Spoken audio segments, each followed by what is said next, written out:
Doc, ano po yung program na DMD, Suffering from Hormonal Acne po ngayon? So basically guys, yung DMD Glue program is the program that I developed for my patients who have resistant and recurrent acne. So kasama din na po dyan yung mga pasyente na may hormonal acne po. So, most of the patients po kasi na lumalapit po sa atin is ayaw na talaga nila ng pabalik-balik na acne. Or marami na silang trinay or napuntahan and hindi pa rin po nag-clear yung acne nila and pagod na po sila. And also, syempre magastos po yung gano'n, napapalik-balik po yung acne ninyo, i-retreat and then mag-clear and then somehow bumabalik siya ulit. So, yung program po na ito is where a patient consults with me.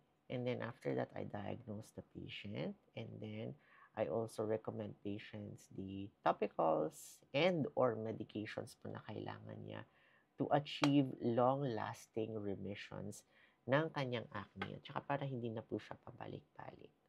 So, simple lang po yun, no? So, syempre, pag nagtitreat po tayo ng acne, syempre, nandyan po ang possibility of purging. Sa DMD po, sinusuportahan po natin ang pasyente hanggang mag-clear po ang purging niya and hanggang mawala po yung acne niya and ma-establish yung cure for acne.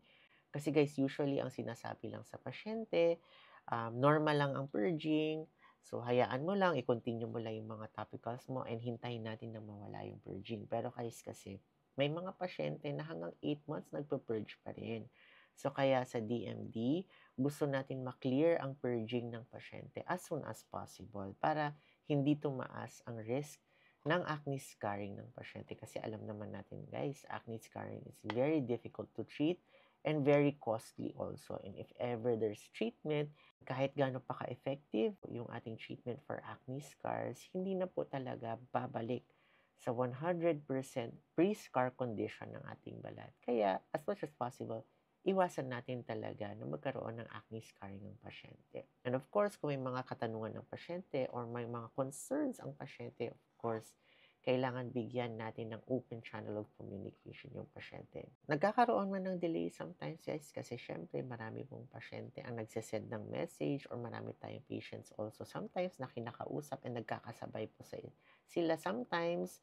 So, maaari pong magkaroon ng delay. But as much as possible, nire-replyan naman po natin lahat. If you are getting hormonal acne, acne vulgaris, fungal acne po na pabalik-balik and you want to put an end or if you want na hindi na po siya pabalik-balik, then we can definitely do the DMD Glow program for you. Alright? So if you're interested about the DMD Glow program, please comment below or you can message me directly in this account. Alright, guys? For more acne tips, follow me and Basta Acne DMD. Bye!